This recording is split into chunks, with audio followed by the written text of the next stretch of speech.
colocação especificamente foi relativa a questões que envolviam a pasta da educação, propriamente dita, né? E aqui a gente está partindo para um tema que, muito embora tenha absoluta pertinência temática com a questão das ABAIS e dos especiais, ela foge um pouco da alçada da SEDUC e está mais no âmbito do IPERON, né? E das juntas médicas. Eu queria agradecer primeiramente ao deputado pela oportunidade de estarmos aqui debatendo temas tão relevantes, né? Que envolvem uma área bastante sensível, e a gente sabe que nós temos entidades aí que de fato têm prestado um excelente serviço nessas áreas, e isso o governo reconhece e tem reconhecido a importância de todos vocês, de fato, como parceiros do Estado, nessas políticas públicas. E eu queria pontuar algumas questões aqui e até fazer uma sugestão de encaminhamento para que a gente pudesse aí atingir, eventualmente, uma maior efetividade dessa nossa reunião aqui. Nós sabemos aqui que, se formos abrir a palavra para cada entidade, trazer os problemas específicos e particulares dela, talvez nós passamos aqui uns 3 dias e não terminaremos, e mais. Nessa mesa ou nessa reunião aqui não estão as pessoas que poderão resolver esses problemas, né? Por exemplo, esse problema específico que surgiu agora aí, que já envolve o IPERON. Os representantes do IPERON não estão aqui. Eu estou aqui representando o chefe da Casa Civil, nós temos o doutor Aguiar aqui representando a Procuradoria-Geral do Estado, mas o IPERON tem uma procuradoria específica e a gente não pode se comprometer por questões de legalidades, que nós temos procuradores lá que falam pela Procuradoria do IPERON, só para que os senhores possam entender. Mas alguns pontos aqui que foram colocados, eu acho que vale algumas observações, né? Como a secretária Fátima Gavioli bem disse, essa questão de convênio, tudo aquilo que envolve recursos públicos, e quando a gente fala também de pessoal, a gente fala de recurso público, porque se eu estou cedendo um servidor para alguém, pagando os salários desse servidor, por óbvio que existe um dispêndio de recurso público. Então, tudo que envolve dispêndio de recurso público tem que obedecer estritamente os ditames legais que envolve, né? E para a celebração de convênios, nós temos aí a Lei 8666 e as instruções normativas específicas que regulamentam, as quais estabelecem aí uma série de documentos e condições para que qualquer entidade possa, de fato, firmar um convênio com a administração pública. Seja ela a entidade for, tenha ela caráter social, ausência de finalidade lucrativa, ela não foge da aplicação da lei. Nós vivemos em um Estado democrático de direito, onde as normas legais regem os nossos comportamentos, sobretudo quando a gente está tratando da administração pública.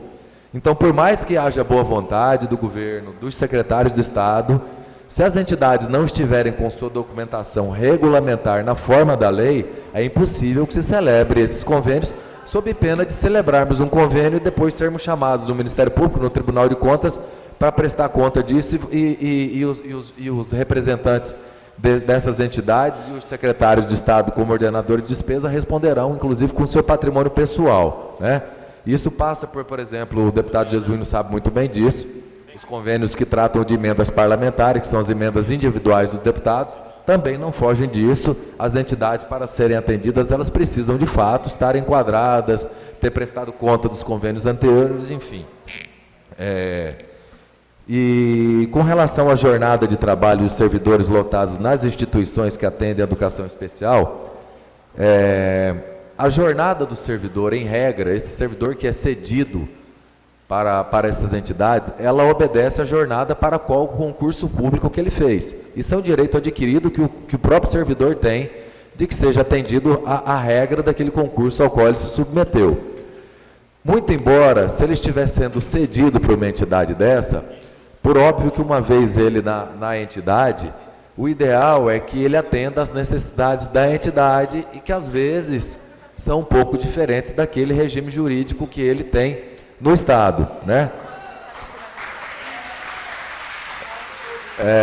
Então, em tese, se a gente considerar que que a carga horária de 6 horas, ela equivale a 2 jornadas de 4,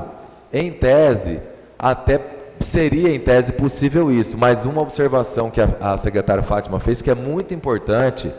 é que a atividade desempenhada por esses servidores, no âmbito dessas entidades, elas sejam de exercício de funções de magistério, especificamente. E quando eu digo exercício de funções de magistério, nós temos também regramentos legais e jurisprudenciais que regem isso, né? No caso específico do magistério, tem uma ação direta de constitucionalidade, a 3772, onde o Supremo Tribunal Federal definiu exatamente quais são essas funções que são consideradas funções típicas de magistério. Então, a gente tem que ter a consciência que se cede um professor para uma entidade dessa e ele estiver em desempenho de atividades que não são típicas de magistério, ele, de fato, vai ter um prejuízo de não conseguir aposentadoria especial. A gente não inventa fórmulas mágicas aqui para resolver um problema e depois dizer, olha, prometer para o servidor que na hora de aposentar ele vai ter direito à aposentadoria especial e lá na frente esse servidor cai do cavalo e se sente enganado por todos nós. Então nós temos que ter muita responsabilidade com isso, mas creio que é algo que pode se caminhar nesse sentido, mas como eu digo, a gente chamando que a proposta que eu vou fazer aqui ao final, que a gente colha de vocês quais são os reclames que cada entidade tem, a gente possa dividir isso em grupos temáticos distintos e a gente possa fazer um debate mais específico dentro de cada grupo de debate. Por exemplo, essas questões que envolvem aposentadoria especial, que envolvem, por exemplo, análise através do IPERON, das juntas médicas, dessa análise anual, tem que ser feita, não tem que ser feita, vamos estudar a lei, para que a gente possa discutir isso no âmbito do IPERON, com o presidente do IPERON, com os procuradores do IPERON, que a gente fizesse espécie de oficinas temáticas mais